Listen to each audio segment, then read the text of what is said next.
First of all, obviously, thank you for coming in this weather and dealing with this Mishugas, and for everybody who's watching from wherever they are. It means more than we can say to have you here. Okay. Jim Levinson was a Dayton Jew. In fact, Jim Levinson might be the most Dayton Jew who ever existed. Jewish? Jim Levinson thought more about Israel by noon than you have all month. On Jim Levinson's bookshelf, the only thing bigger than the Mossad section is the Nazi hunting section. The only thing bigger than the Nazi hunting section is the Israeli history section, and the only thing bigger than that is the Holocaust section, and the only thing bigger than all of that is his brother, the rabbi's entire Judaic library. And Dayton, forget about it. Born in Miami Valley Hospital, died in Miami Valley Hospital, consecrated at Temple Israel of Dayton, confirmed at Temple Israel of Dayton, fell in love at Temple Israel of Dayton. He's having his funeral here at Temple Israel of Dayton, and soon to be buried at the Temple Israel of Dayton Cemetery. This guy was so Dayton, he makes the windows at Reich's look like the windows at Lazarus. He was so Dayton, he makes the Wright brothers look like carpetbaggers. He was so Dayton, Google Maps asks him for directions around town. He was born in 1942 into an incredible, massive, and chicken-slinging family. Daytonian uncles, aunts, cousins, grandparents, second cousins twice removed, fourth cousins thrice removed. He was known, respected, and beloved in Dayton, and into that he came.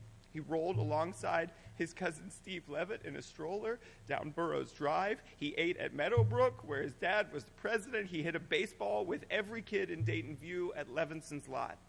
I'm not going to tell you everything about Jim Levinson up here. I'm sure I only know a small piece, and I hope that you will fill out the rest with your memories and moments over this week as my family sits Shiva, but I'll tell you some stuff I need you to know.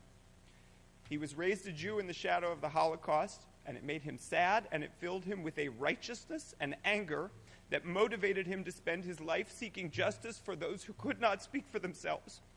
Others will speak more to his work inside the prosecutor's office for decades, but I can tell you what it felt like at home, and when he was discussing cases, and when he was working on cases with perfect penmanship on yellow legal pads, with perfectly combed jet black hair to the side.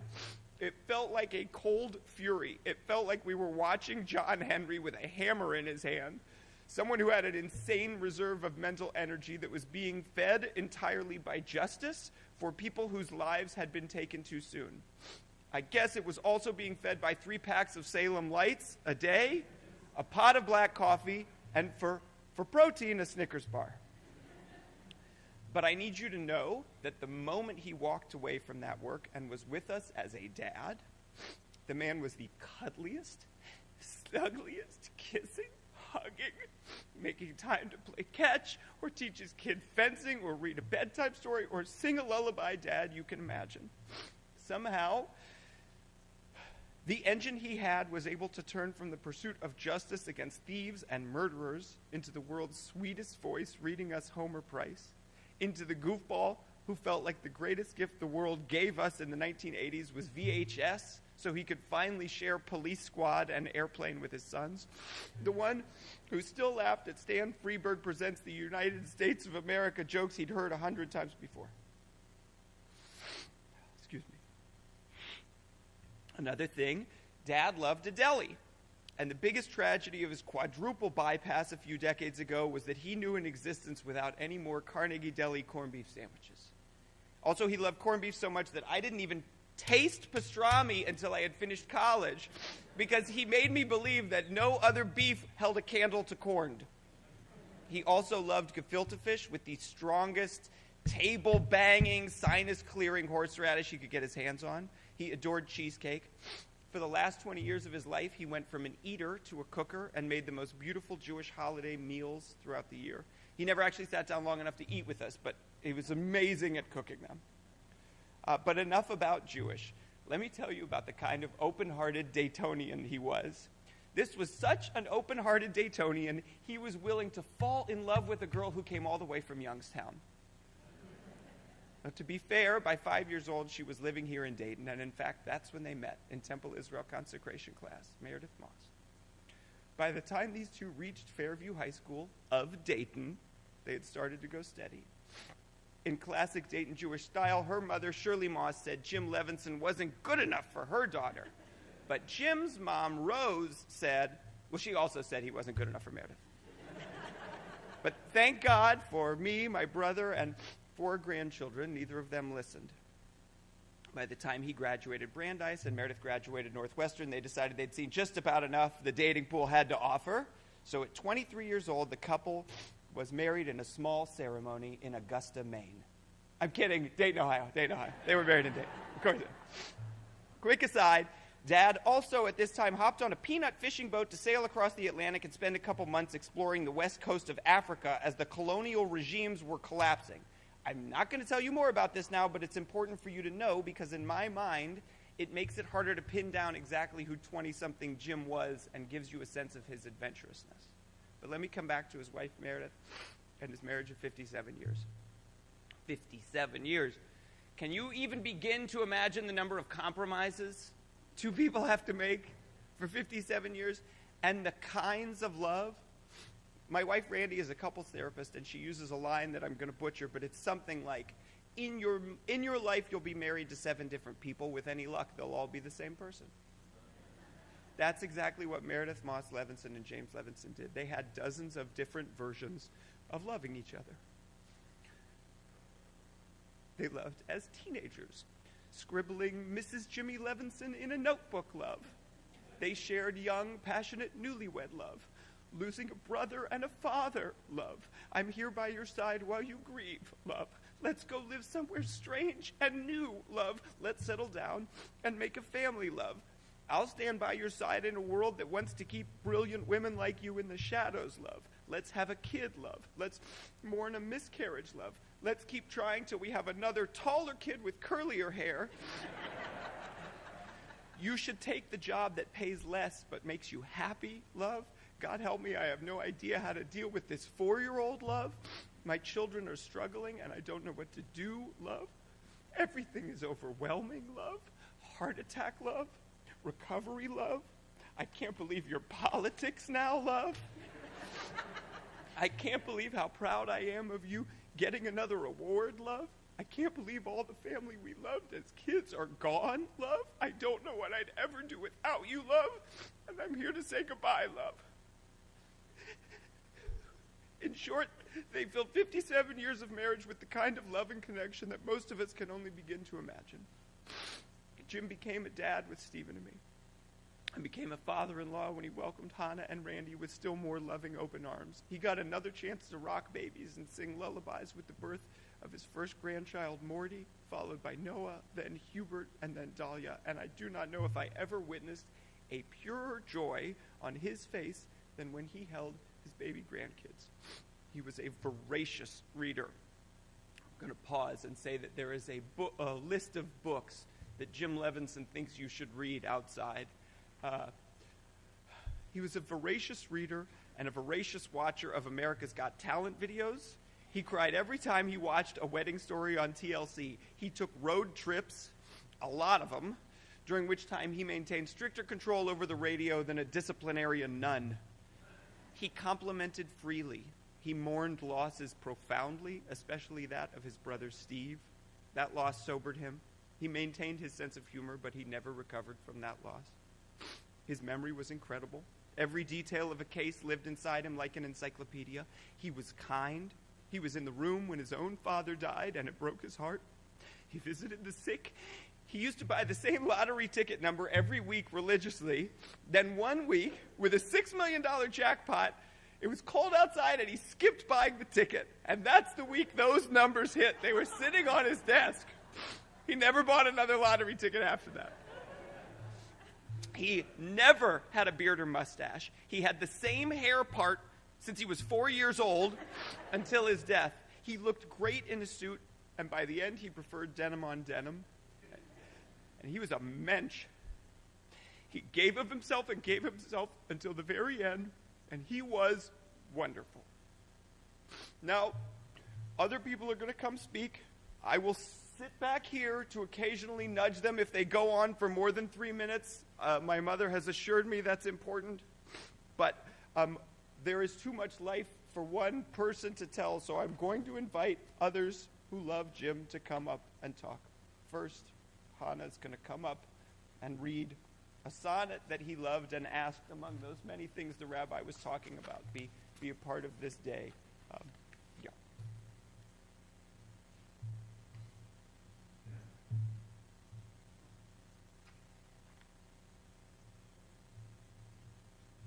Hello.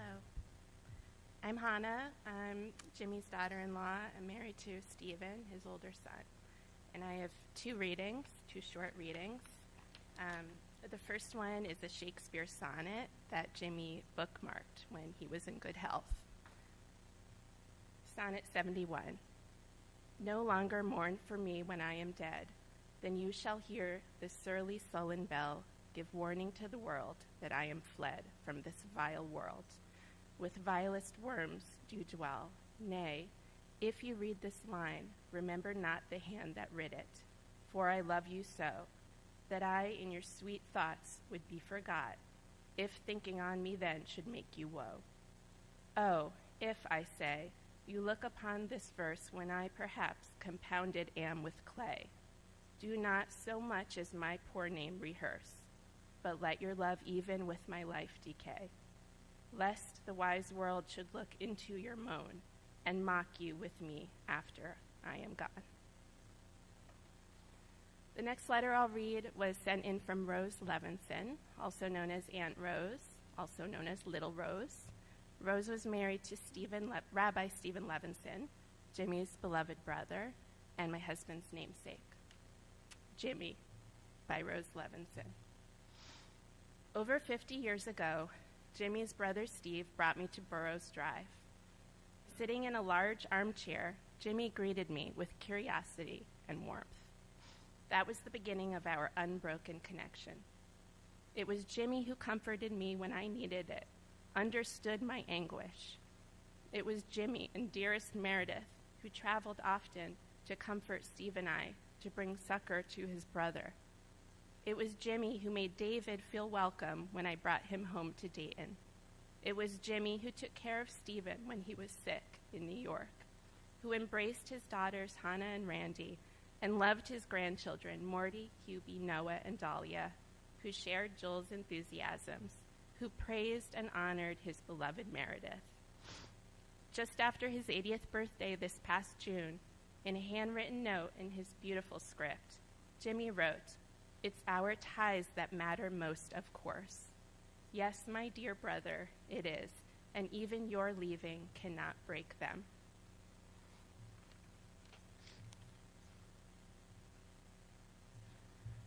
I'd like to invite up the Honorable Barbara Gorman to say a few words.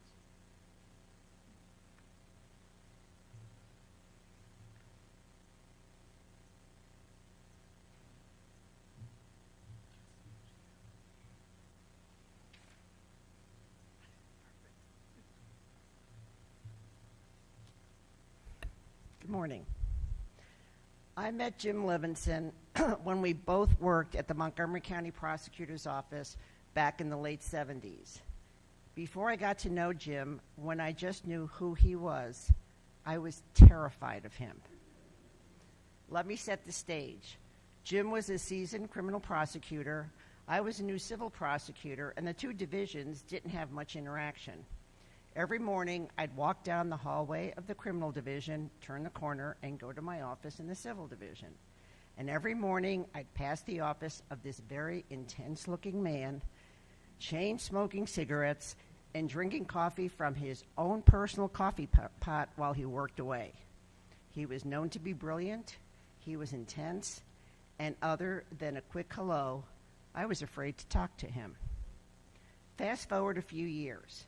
By then, I had some experience dealing with various and sundry civil matters, but I was still intimidated by Jim. I was assigned a case defending a number of county employees in federal court. It was a very unique, one might say, weird case, and I wasn't sure of which way to go. Bernice Rappaport, Lee Falke's administrative assistant, and my good friend said, "You have to go talk to Jim Levinson." I wasn't Wasn't crazy about that. I didn't want to do it, but she convinced me to go, so I timidly knocked on his door. He invited me in, and we started talking about my case. Jim was interested in what I had to say. I laid out the facts, and he was patient and asked great questions. He was perceptive, smart, had amazing ideas, but more importantly, he was kind, thoughtful, and as a bonus, he had a great sense of humor. I gained a new friend. For the remainder of my time in the prosecutor's office, I'd often go and talk to Jim, sometimes just to talk, sometimes about other weird cases. He became my mentor, my colleague, and my friend. In 1987, I went to the Common Pleas Court bench and interacted with Jim in a different way. Jim tried a number of murder cases in front of me. As trial counsel, Jim was amazing. He was a master trial attorney. Obviously, he was always prepared, but more than that, he knew how to specifically try each case. He could intuit what was needed to explain the facts to a jury. No offense to the other trial lawyers here, he was simply the best. So Jim was a brilliant lawyer and a master trial tactician. But more importantly, he was a good, kind man, a loving, giving person. In the end, that was what was important. Thank you.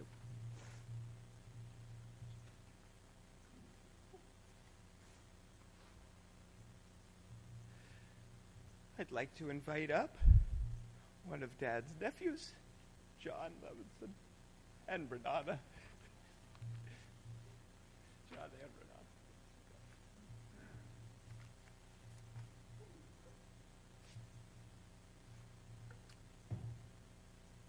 Hi. As Joel mentioned, I'm a nephew, the youngest son of Richard Dick Levinson. And I'm going to try to do a reading by Rabbi Steve Levinson and say a few words, but if I don't get through 3 words, my wife Renana is here to finish.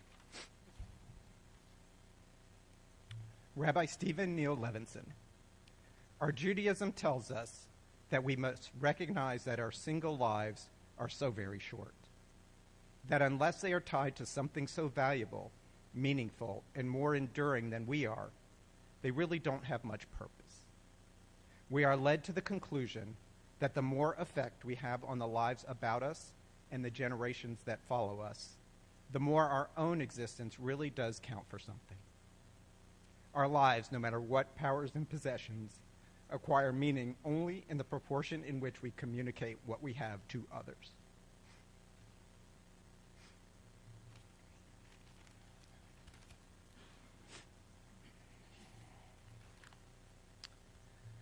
Uncle Jimmy, Aunt Meredith, Cousin Stephen, and Joel have been in my thoughts all week. First, sending love to all the Levinsons. As I thought about Uncle Jimmy, a few things kept coming up, so that is what I will relate to you. Maybe there was also the connection between us of being the youngest of 3 Levinson boys. Our wedding. Renana and I asked Uncle Jimmy to officiate our wedding. As I imagine everything he did, he puts his heart fully into the service, extensive research on Jewish weddings to make the service ours. The love he put into our wedding, the beauty, the thought, the meaning, and the purpose made it a day that we will always remember. This week I looked at our ketubah, and at the bottom is Uncle Jimmy's signature. That will stay with us. We could not have asked for or imagined a better rabbi. Dayton Seder. About 12 years ago, our family came to Dayton for a Seder. It is such a strong remembrance. Uncle Jimmy and Aunt Meredith create a warm, welcoming environment filled with love. In many ways, I think my Uncle Jimmy has felt like the Levinson anchor to Dayton for us. The family, Judaism, and our connections in time, place, and religion. Boston last October. We asked Uncle Jimmy to essentially be the Levinson connection to his generation and the generation before that for my father, Uncle Jimmy's brothers, memorial and remembrance. I knew that he would connect the different pathways and paths that the Levinsons have traveled.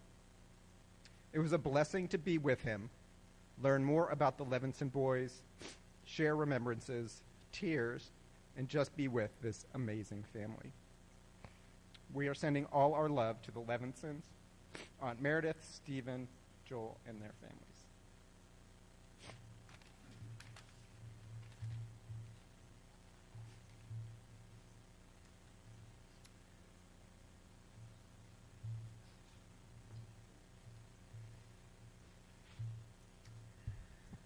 The role of the Holocaust and the importance of Israel within Jim's life is something you have already heard. The following poem, which Courtney will render beautifully and musically, as well as one that when we are able to continue with the burial, we will hear graveside as well, came from the poet Hannah Senesh, who was known for her actions to rescue Hungarian Jews from deportation to Auschwitz as part of her service to the then British Mandate Palestine after emigrating to Israel. Not only are these words and its setting powerful, but their history adds extra meaning to them today.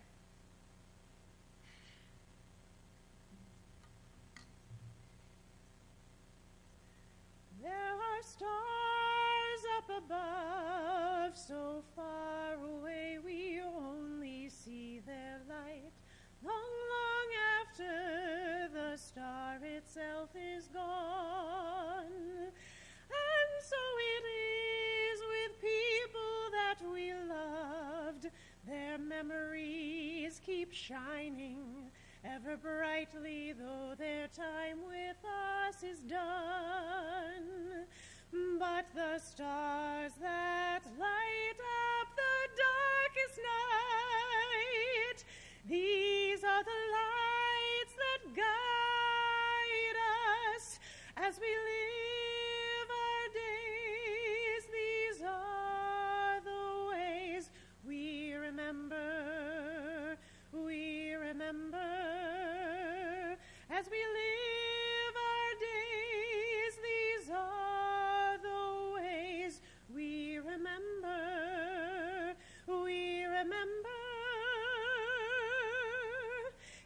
יש כוכבים שאורם מגיע ארצה, רק כאשר הם עצמם עבדו בינם. יש אנשים שזיו זכרם מאיר, כאשר הם עצמם אינם עוד בתוכנו. אורות אלה המאביקים בחשכת הליל, הם שמראים לאדם את הדרך, הם שמראים לאדם את הדרך,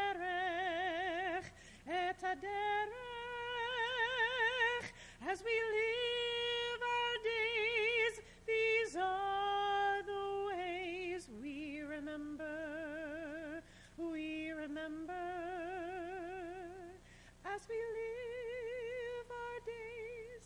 These are the ways we remember,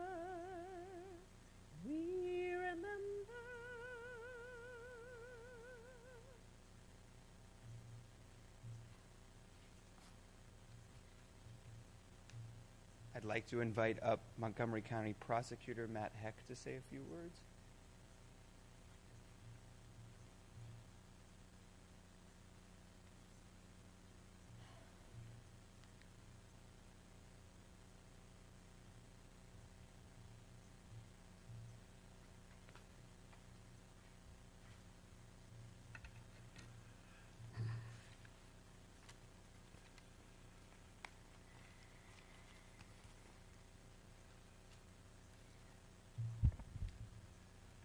Good morning. That was beautiful. Beautiful. Today we say goodbye to our friend and colleague, Jim Levinson. Meredith, Stephen, Joel, and your entire family, on behalf of everyone in the Montgomery County Prosecutor's Office and the community, Cindy and myself, I want to extend our sincere condolences. Where to begin? Now, I could speak for hours about Jim Levinson because we spent 27 years together. But I do, have a limitation, I'm told, on my time, so I will limit it not more than an hour.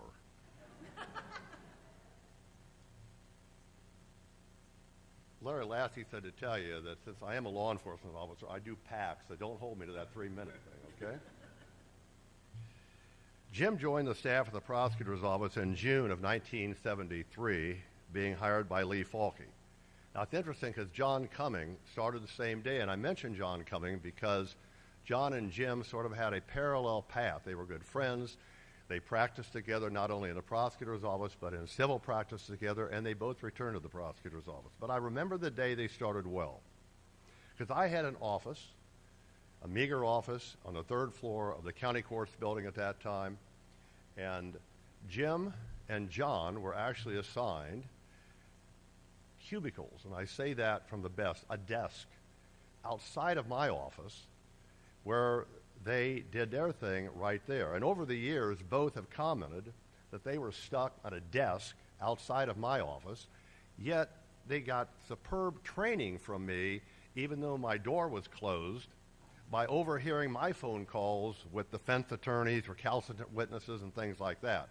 So they never let me forget what they called, if they ever made a mistake, it was my fault. So after about 4 years, Jim resigned, or as I always say, took a long leave of absence to join Coolidge, Wall, Walmsley, and Lombard, where he practiced civil litigation for 7.5 years. In September of 1984, Jim returned to the prosecutor's office, and thereafter, so many times, he continuously was promoted and given more responsibility, more authority, and helped run the office. He became trial counsel, as Barbara Gorman said, and eventually was chief of our criminal division. He retired in 2007 after almost 27 years of service to our community. A loving husband, an exceptional and proud father and grandfather, trusted friend, superb lawyer, humble, and wonderful man.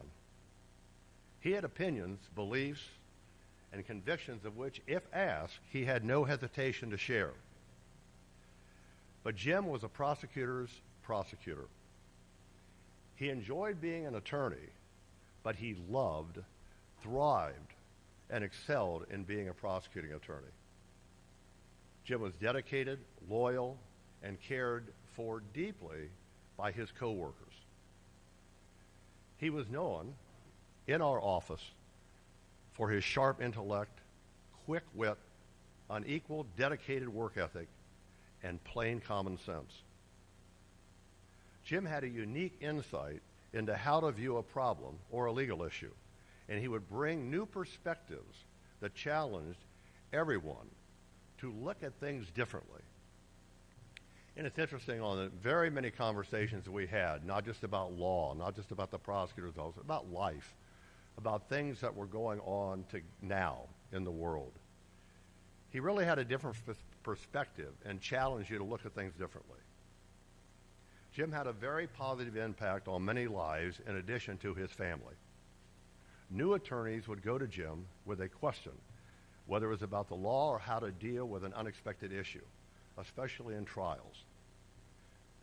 In Jim's typical fashion, he would very rarely give the answer.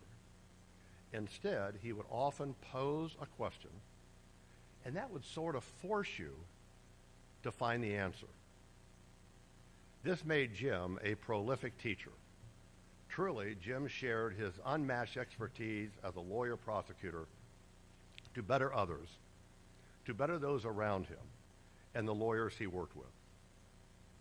Jim was firm in demanding justice. yet he was compassionate, polite, professional, and always a gentleman.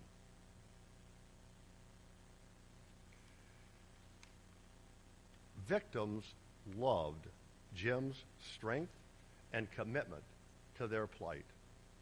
Defense attorneys, not so much. Not so much at all. But I will tell you, they admired him and respected him. And judges appreciated his zeal, hard work, professionalism, and legal skills. The list of high-profile cases handled by Jim is much too lengthy to mention here. But I will mention two, because I think many of you here will remember. One, we remember by the victim's name, and that is the Lester Emhoff case, that many of us remember quite well.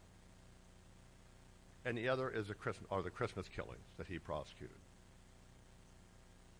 But I can assure you the number of letters going through his file that both Lee Falke and I received from victims, victims' families, and police officers are a testament to the successful pursuit of justice and the ability to make this a better and safer place to live due to Jim Levinson. After Jim retired, he would return to the office, and I would see him in the conference room in jeans and cowboy boots, which the first time I saw that, because he'd never dressed down before. I said, "What's going on?" He said, "I'm enjoying life." And I was so happy for him. But he would show up in the conference room, pore over old cases, files, because he was preparing to appear before the parole board to voice objection to one of the many murderers that he prosecuted from being released. The families of those victims were so appreciative, as were we, that Jim was steadfast in his belief and stayed with the case even after retirement. He attended our holiday party this past December, and the staff, all of us, thoroughly enjoyed seeing him, chatting with him, and just being with him. And a few of us had the pleasure of having dinner this past New Year's Eve, just several weeks ago, with Jim and Meredith.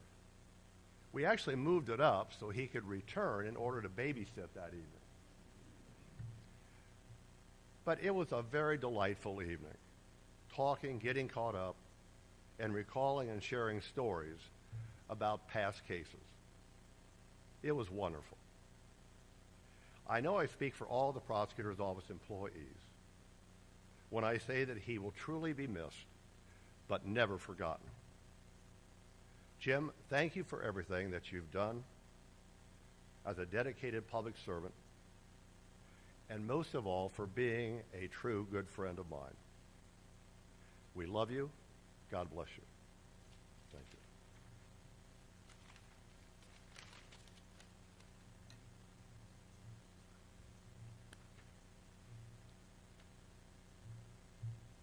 I'd like to invite up some nieces, nephew from the Moss side here to speak.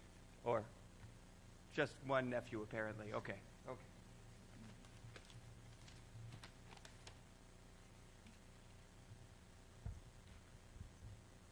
I'm Yonatan Moss, Jim and Meredith's nephew from Jerusalem, Israel. The Latin word "jus" has bequeathed our English language with numerous words having to do with the law and what is right. Just, justice, jury, juror, judge, judiciary, etc., etc. They all stem from this Latin word. In Latin, jus means justice, but etymologically it is itself derived from a word that denotes oath-taking.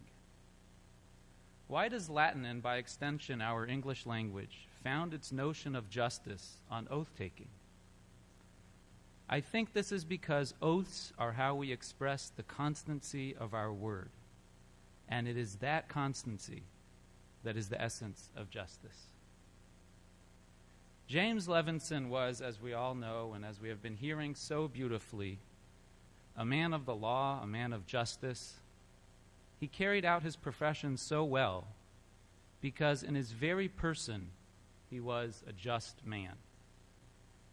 not only in that sense of that what he did was right, but also more fundamentally in this etymological sense of the word. He was a man of his word, a man of constancy, of dependability. Jim's constancy manifested in a myriad of ways. Fiercely loyal to his people, his ardent support of Israel knew no bounds.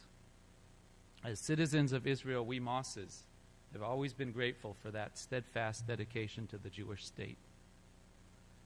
How appropriate it was when we sang, upon Meredith's suggestion, Hatikva, Israel's national anthem, around Jim's deathbed hours before he took his last breath.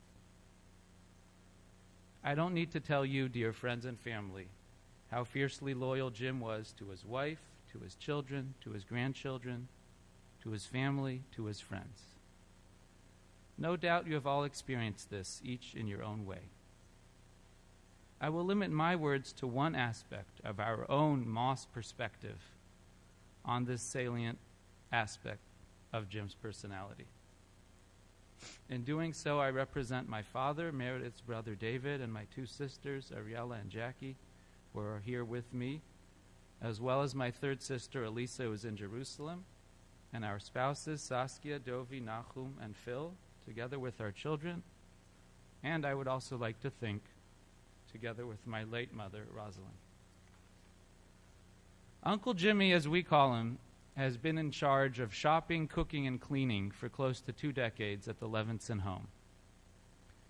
We Mosses keep kosher. Uncle Jimmy did not. He didn't believe in it. He didn't believe in the kosher dietary system. But being a man of his word, if he invited you into his house, he would bend over backwards to make sure you felt at home. And if his guests, such as us, kept kosher or had other dietary restrictions such as vegetarianism or gluten sensitivities, he sprang into action every time we came, going to extreme lengths to feed us and make us feel not only comfortable, but wanted, and not only wanted, but wanted again and again. Our Uncle Jimmy's feats of hospitality became a thing of legend in our family. He created an entire kosher kitchen down in the basement. Prior to our visits, he would also kosher the oven and microwave in the main kitchen, and he stocked up the house with kosher food. He cooked all our meals, provided all our snacks, and did all our dishes, all in accordance with the strictest requirements of Jewish law. He needed to learn those laws, which of course he did off the internet meticulously, following the most stringent interpretations, so much so that on occasion he even censured me for cutting corners in my kosher observances. Such a man was Jim. He could not conceive of halfway commitments. Commitment, like loyalty, like justice, had to be absolute.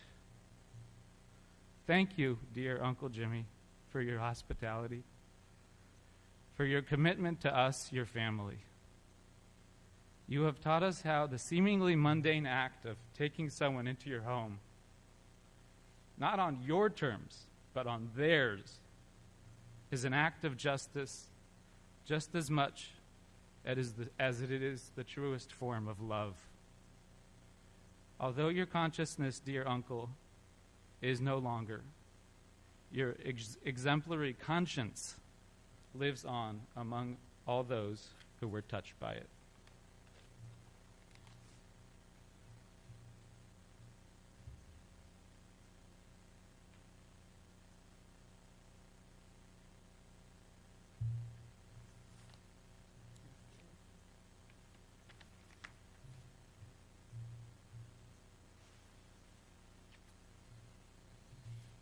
Dear Dad, when I was writing my bar mitzvah speech downstairs on Burroughs Drive, you were with me, helping me form into words what I wanted to say.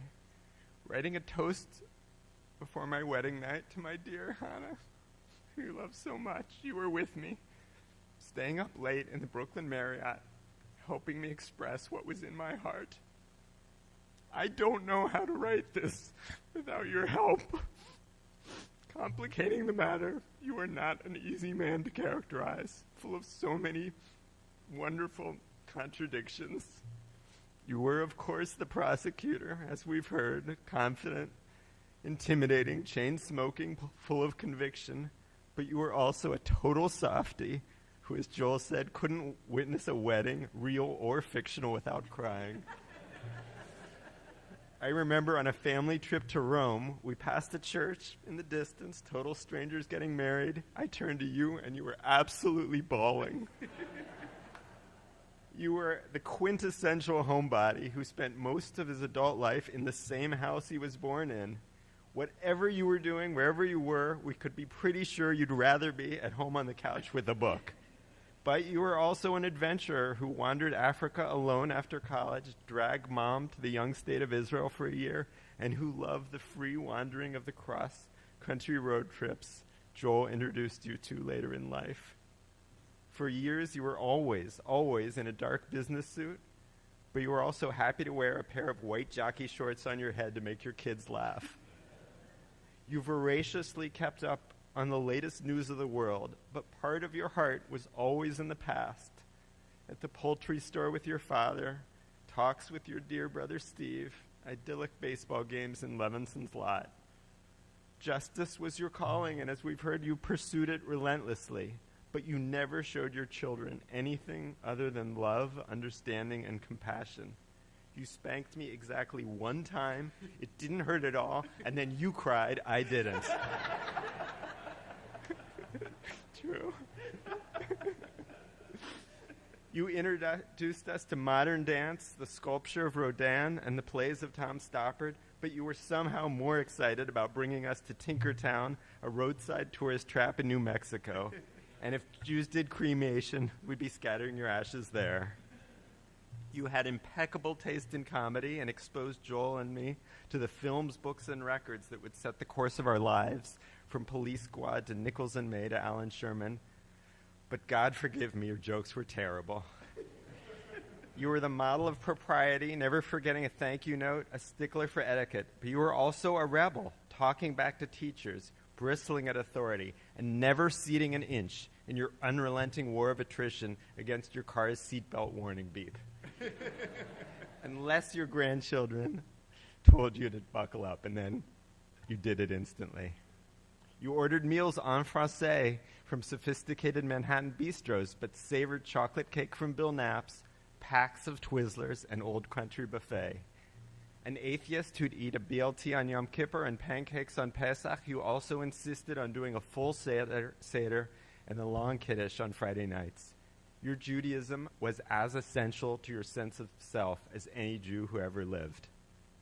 You were forever a pessimist, a kvetch, and a cynic, but never in my life have I seen anyone experience more pure, unadulterated joy than you as you held each of your grandchildren in your arms for the very first time.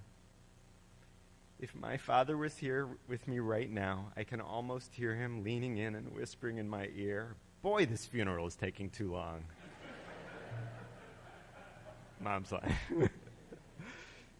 "Sorry, Dad. I've gone on for pages and pages, and I've still left out so much. Your beautiful and frequent handwritten letters of love to your family, your constant criticism of your own cooking, your lifelong romance with Mom, the way when I was in the hospital you'd gently stroke my head for hours, and on and on and on and on. So many sides of you. I was lucky to see more than most. Each one a blessing I will treasure forever. I love you, Dad."